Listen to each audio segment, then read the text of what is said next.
I don't think there's really any debate about the fact that the greatest amount of disinformation by far comes not from Facebook pages or all sorts of corners of the internet that are supposedly extremist or uncensored or where unfettered communication is allowed to thrive. It doesn't come from QAnon groups or any of those other villains that often get blamed. There may be disinformation in all of those places, but by far the most effective, the most powerful, the most consequential, and the most prolific disinformation comes from the very corporate media outlets that claim that they and only they are competent to combat disinformation to the point where they really believe that any type of platform where free speech thrives without their control should be censored because only they can decide what people ought to hear. It's really what they believe.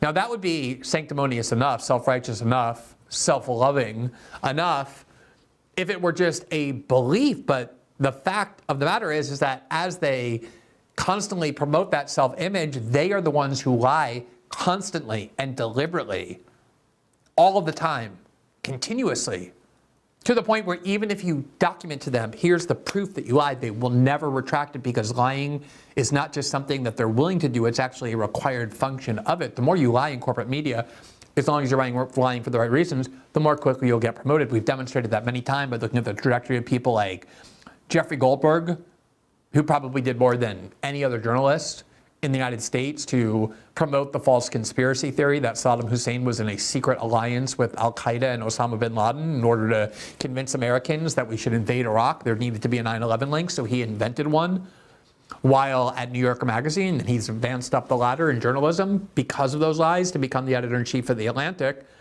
where he then turned The Atlantic into ground zero for every sort of Russiagate fraud that you can think of. And The Atlantic, of course, is founded by or funded by Laureen Powell Jobs, who uses her billions of dollars overtly now to support entirely liberal and Democratic Party causes. And one of the star reporters of The Atlantic became that, Natasha Bertrand, because she lied constantly in spreading every false story about Russiagate as well. She was behind almost every one. She was the first quote-unquote reporter to claim that intelligence officials had determined, as she put it, that the Hunter Biden laptop was the byproduct of Russian disinformation. And she just has flown up the ladder, and she too is now at CNN, which is where most pathological liars go. That's one of the requirements for the job. It's why they have so many people employed previously by the CIA and the FBI at the top ranks of all of those U.S. security agencies, because they are career liars, and therefore they fit perfectly within CNN. And CNN is probably the most just hectoring network about the evils of disinformation and the importance of fact-checking and verified facts, and yet they lie constantly. Earlier today, this morning, Kara Swisher, who built a reputation as being this kind of adversarial tech reporter willing to take on anybody, was on CNN. She's turned into now just a standard anti-Trump liberal. She has a particular obsession for Elon Musk. She talks about him endlessly and constantly all of the time with a great deal of anger and rage and contempt. It's basically just a standard liberal pundit now. And she was on CNN earlier this morning, and they were discussing the big tech censorship in 2020. And the CNN host demanded that everybody be quiet because only Kara Swisher is qualified to speak on this. And when they demanded that everyone be silent and then she spoke, she proceeded to expel one verifiable, blatant, deliberate lie after the next. Let's watch this. There is no proof that tech companies colluded to do this. This is nonsense, and he knows it. No, I'm sorry. There was a major institutional effort. No, there was absolutely. Listen, I have been one of the biggest critics of tech. This is nonsense, absolutely nonsense. And when he just sort of discounts, the court cases. Dozens and dozens of them. Was the New York Post thrown off Twitter? They were, and then they, Scott, let me try again to explain to you what actually happened. They made a mistake. I know, and I lived through it too. They threw the New York Post and the story off Twitter. Scott, let's let Kara finish, because she's actually done. She's done the work. It's really hard to deal with you. Okay, so first of all, the context here is that whenever J.D. Vance is asked whether Trump actually lost the 2020 election, he typically responds by saying there was a lot of things done that were inappropriate and that very well may have manipulated the outcome of the election, including big tech censorship that was designed to suppress reporting that would have reflected poorly on Joe Biden in an extremely close election like 2020 was. You have no idea whether or not that censorship could have affected the outcome of the election. We'll never know that counterfactual, but we know for sure is that two of the biggest political platforms, Twitter and Facebook, both aggressively suppressed the story, and Twitter in particular locked the account of the New York Post, one of the few conservative media outlets that actually does reporting, that did the Hunter Biden reporting, because they wouldn't let them back into Twitter unless they agreed to delete all the links to their reporting that were from the Hunter Biden laptop. And because the New York Post, of course, refused to do that, they were not let back onto Twitter. Their account was locked for more than 2 weeks and only let back on until about 2 or 3 days before the election. So that is what the conservative on the panel is saying. I think his name is Scott Jennings. And as they start arguing, the host, Abby Phillips, says, no, let's let Kara Swisher speak because she's the one who did the work. She knows what actually happened here. And then listen to what she procedes to say. Let's let Kara finish because she's actually done. She's done the work. It's really hard to deal with you. You want to insult me? Go ahead. No, Laugh through it. I'm not insulting you. I don't know why you keep repeating things that aren't true. Did they get thrown off Twitter? They did, and then they said that we made a mistake, and they put them right back on, just like CNN does. Okay, that was what she just said. I'm going to show you the rest of this. She said the New York Post did get locked out of Twitter. Their account was locked up, and then they right away admitted they made a mistake and put them right back on. That is an absolute, total, complete, provable lie from the person who CNN says is the only one who really did the work to understand the facts. Let's listen to the rest of this. It's like the New York Times is. It wasn't after the election. It was during the time, and they switched Jack Dorsey's switch. So I think what the issue is you think Twitter is the government. You think Twitter is running things, and there's not this wide collusion. But J.D. Vance knows that because he's worked in tech. He knows there is no such thing as big tech. There are big tech companies. They do not collude on this issue. But what they do.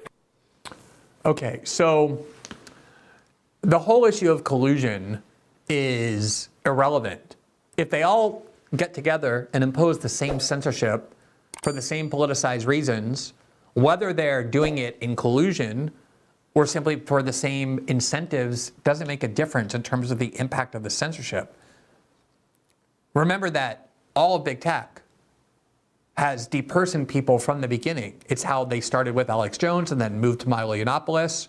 And each time, every tech company was just disappearing them. And of course, the argument that some of us made, but that most people didn't want to hear, was that you can cheer all you want because you hate Milo Yiannopoulos and Alex Jones, and that's fine, but the precedent you're setting is going to be used to expand outward toward the mainstream more and more until big tech basically runs our discourse. And then on top of that, you have the fact that, as we saw from the Twitter files, although Twitter isn't the government was the entire time pressuring big tech companies to censor dissent from the internet. And we'll show you in a second how Mark Zuckerberg says what the FBI did to Facebook that caused them, not just Twitter, but caused Facebook to suppress this story through the end of this election.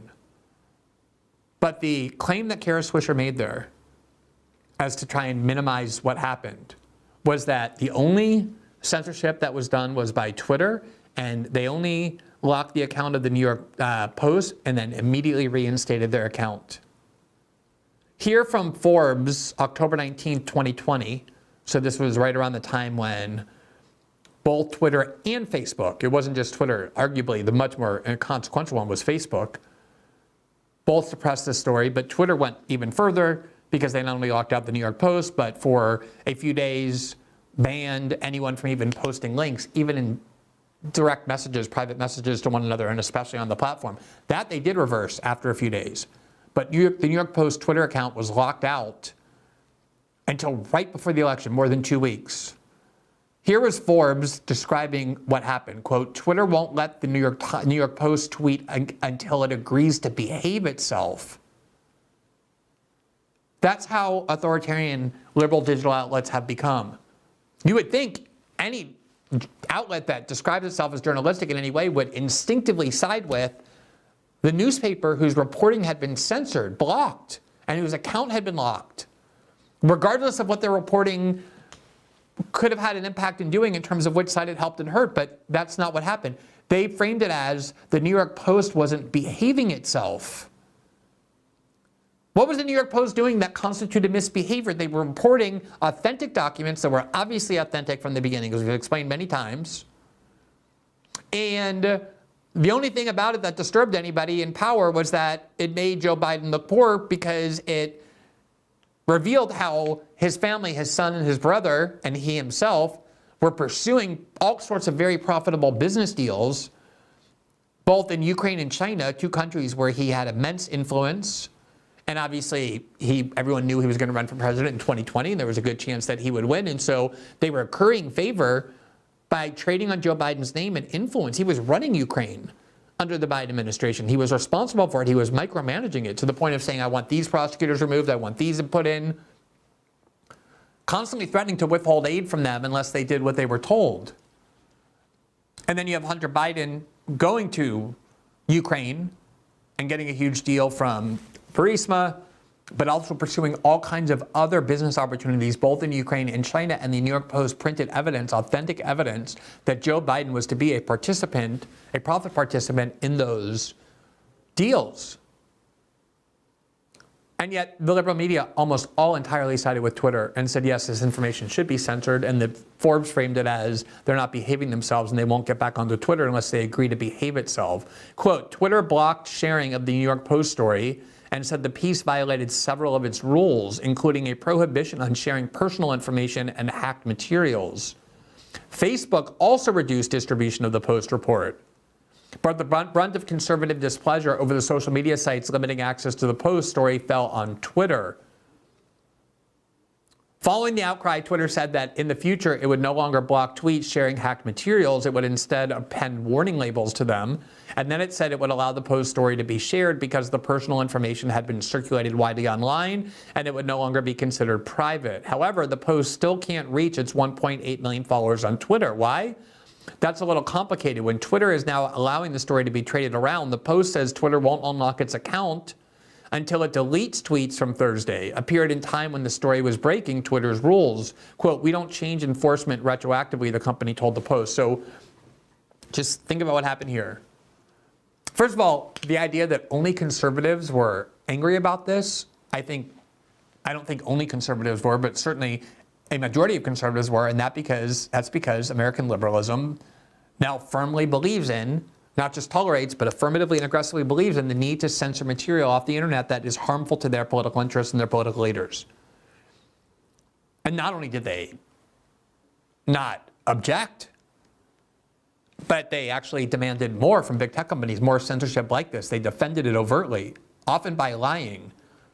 As Forbes just did there, the excuse that Twitter uses was, we have a ban on linking to material that is hacked. But this material was not hacked. No one believed it was hacked. Everyone knew where it came from Hunter Biden's laptop that was in the possession of the FBI that they got because he left it at a repair shop and then never returned, no went back to get it. And it made its way into the hands of the FBI and the store owner who gave it over to Rudy Giuliani and others. So it was never even blocked in the first place. And so Twitter said, we're not unlocking their account unless they agree to delete these tweets, even though the tweets are now considered acceptable. They can't retroactively become acceptable. At the time that the New York Post posted it, it violated our rules. And so, of course, the New York Post is saying, we're not going to take down our own reporting as a condition to get back on. And so Twitter was locked out basically all the way until the election. Now, the only time they got back on was not immediately or the next day, as Kara Swisher Biden claimed. It was more than 2 weeks later, about 2 or 3 days before the 2020 election. Here from the New York Post itself on October 30th, 2022, quote, how tweeted is, Twitter backs down and unlocks the New York Post account. Remember, this was October 30th. More than 2 weeks since they had been locked out, just a couple of days before the 2020 election.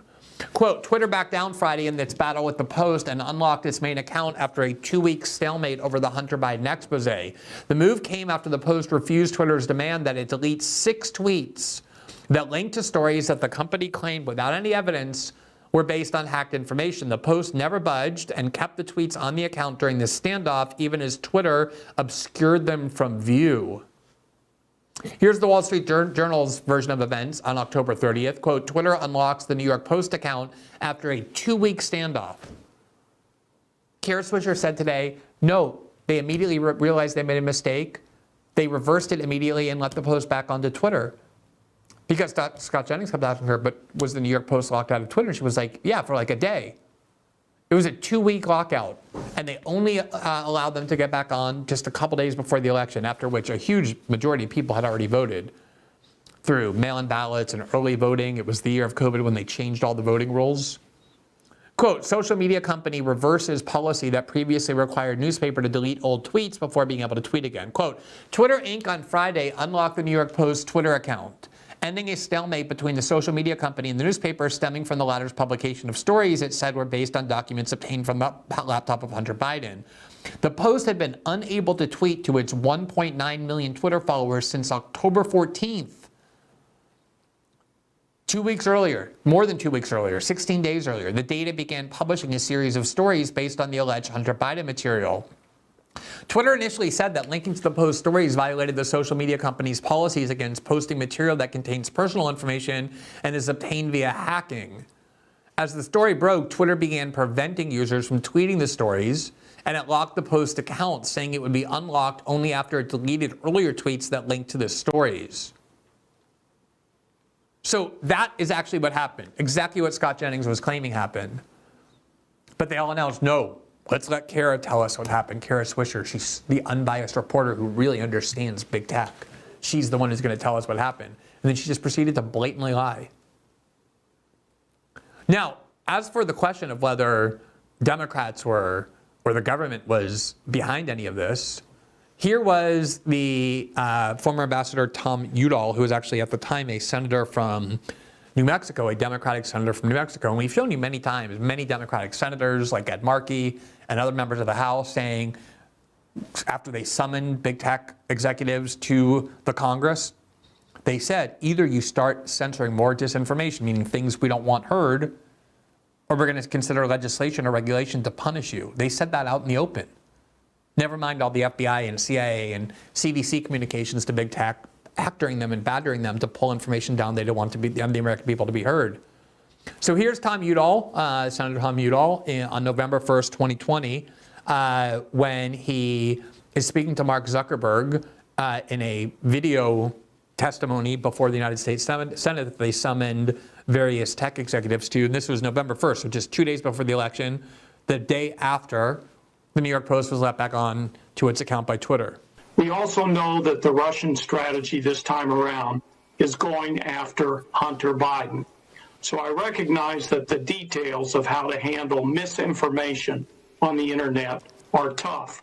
But I think the companies like Twitter and Facebook that took action to not be a part of a suspected Russian election interference operation were doing the right thing. It's very dangerous for President Trump, Justice Thomas, and Republicans in Congress and at the FCC to threaten new federal laws in order to force social media companies to amplify false claims, to conspiracy theories, and disinformation campaigns.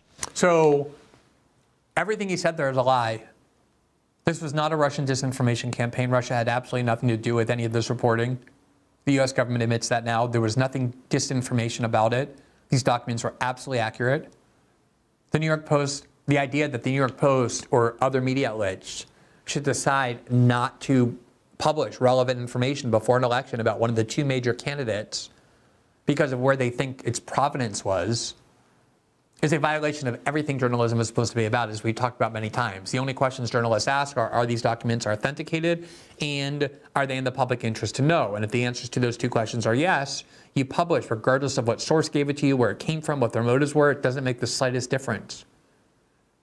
But this is the Democratic Party at the highest levels in the U.S. Senate talking to Mark Zuckerberg and saying that you were absolutely right to suppress this reporting. They were cheering it openly. It wasn't just Twitter. It was much more consequentially Facebook that did it with far less accountability and transparency, but far more impact Here's the rest of this exchange.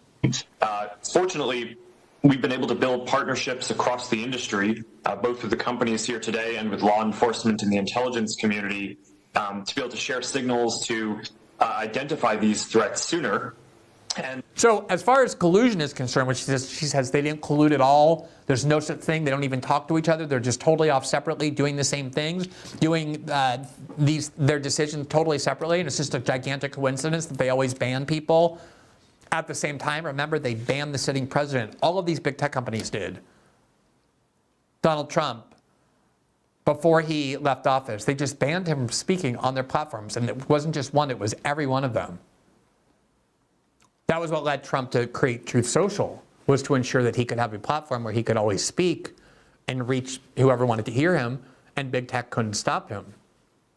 But listen to what Mark Zuckerberg also said. He said that we, not just Facebook, but the other companies in this industry, big tech companies, have a partnership amongst ourselves and with the FBI and with the US security state for them to tell us what material they don't want us to publish because it would be too harmful or too damaging, and that's what we do. If that isn't collusion, both among big tech itself and big tech with the government, which Kara Swisher adamantly and angrily denied occurs, I don't know what is. Mark Zuckerberg is what he's describing happened is the exact definition of how big tech collusion would happen both among themselves and with the U.S. government to decide what gets censored. Partnerships across the industry, both with the companies here today and with law enforcement and the intelligence community, to be able to share signals to identify these threats sooner.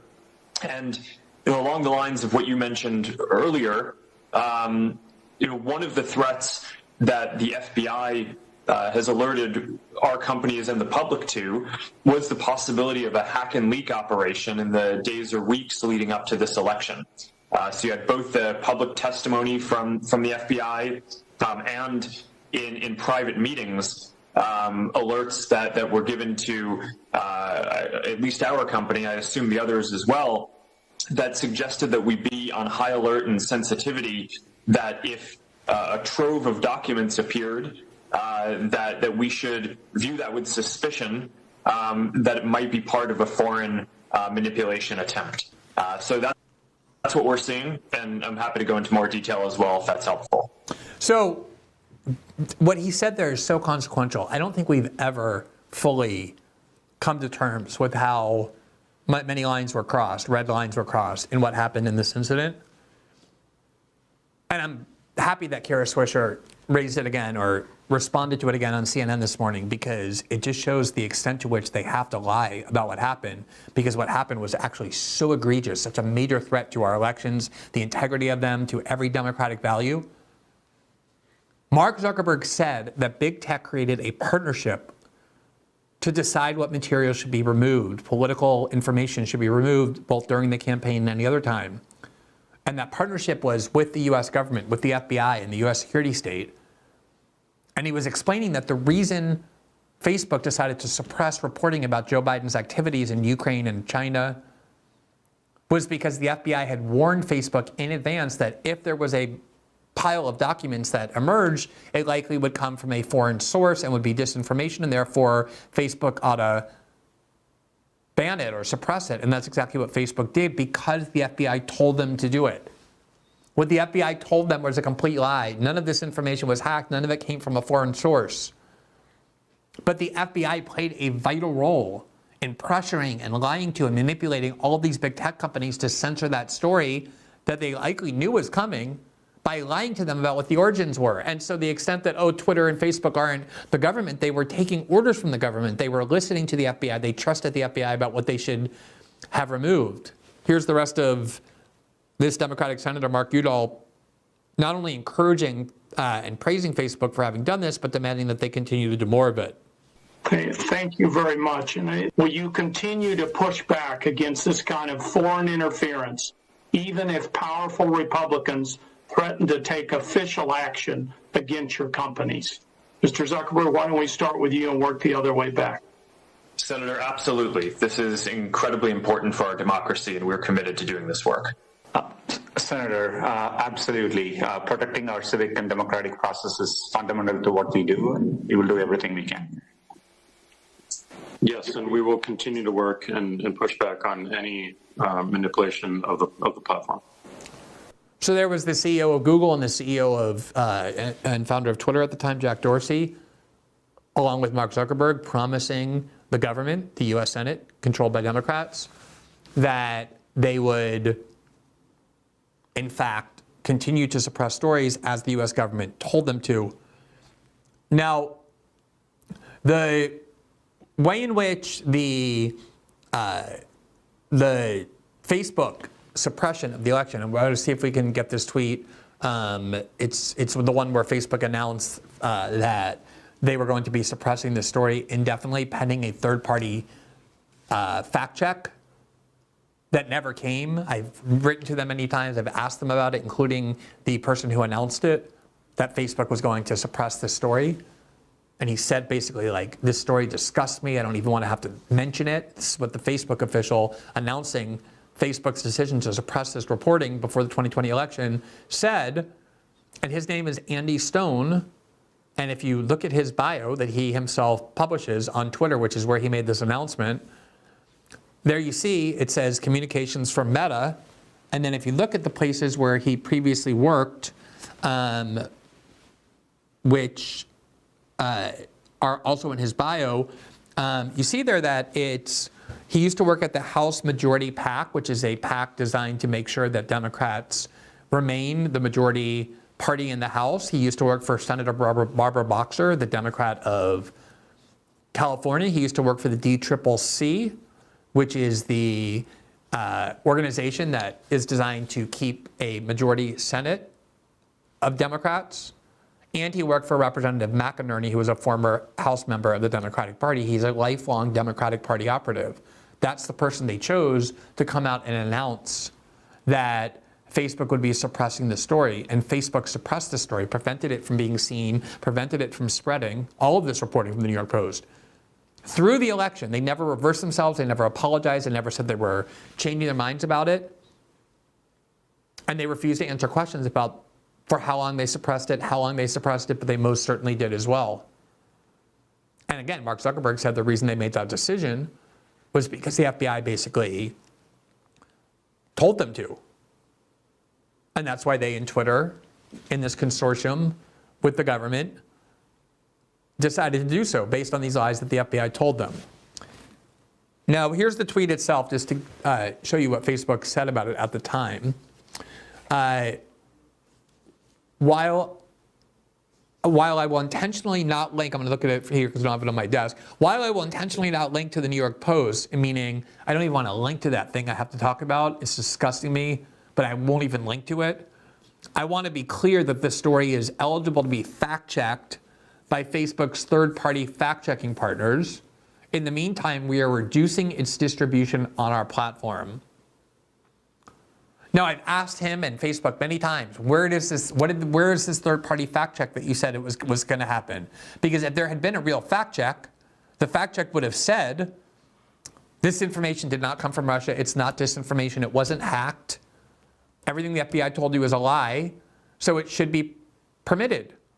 My guess is there was no third-party fact check, or if there was, it was a liberal group that affirmed what the FBI was saying, and Facebook just won't answer questions about what they did. So even in Kara Swisher's defense and attempt to minimize it, omitting the actions of Facebook itself is lying by omission. But the lie she told about the specific incident of the New York Post being locked out of their account when she said it was just a day and they immediately reversed it is also an absolute lie. Thanks for watching this clip from System Update, our live show that airs every Monday through Friday at 7 p.m. Eastern exclusively on Rumble. You can catch the full nightly shows live or view the backlog of episodes for free on our Rumble page. You can also find full episodes the morning after they air across all major podcasting platforms, including Spotify and Apple. All the information you need is linked below. We hope to see you there.